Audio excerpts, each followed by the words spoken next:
উঠছি, ওই ছেলেগুলো আমাদের পিছু করছিল। তখন ওরা হুট করে আমাদের উপর হামলা করলো।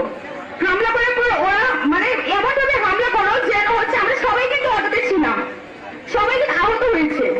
কিন্তু সেখানে আজকে দুঃখজনক হলো সত্য, আমাদেরকে এখানে একটি নেককারজনক বর্বর চাহিনিপনা আচরণের বিরুদ্ধে আজকে শিক্ষার্থীদেরকে নিয়ে রাস্তায় নামতে বাধ্য হয়। কথা বলেন ঠিক কিনা? যারা এই কোন উন্নতি শিক্ষার্থীদের উপরে তারা যে নির্মম অত্যাচার চালিয়েছে, এটার দৃষ্টান্তমূলক শাস্তি এবং সেটা দ্রুত শাস্তি আমরা কামনা করছি। কথা বলেন ঠিক কিনা?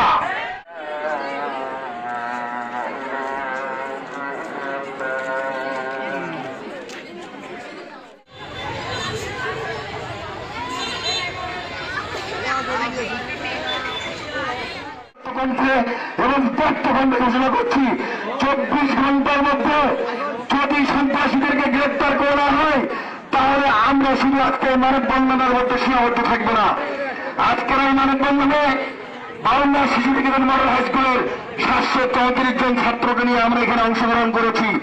এরপরে সমস্ত স্কুল কলেজ মাদ্রাসাকে সঙ্গে নিয়ে আমরা এমন কর্মসূচি পালন করবো যে কর্মসূচি ভয়াবহ কর্মসূচি হবে।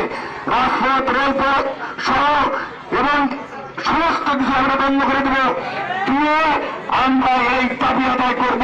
আমরা ভবনডাঙ্গা সুন্দরবন থেকে চিহ্ন নেই, সুন্দরবনের ছেলেরা যা মনে চলে তাই করবে, তা আমরা হতে দেব না। আমি আমারও ইউনো মহোদয় এবং এসি মহোদয়কে আমরা বিজ্ঞান মেলায় আমাদের প্রধানমন্ত্রী অর্জন করি এবং আমাদের পুরুষ এবং দুর্নীতি বিরোধী বিবেক প্রতিযোগিতায়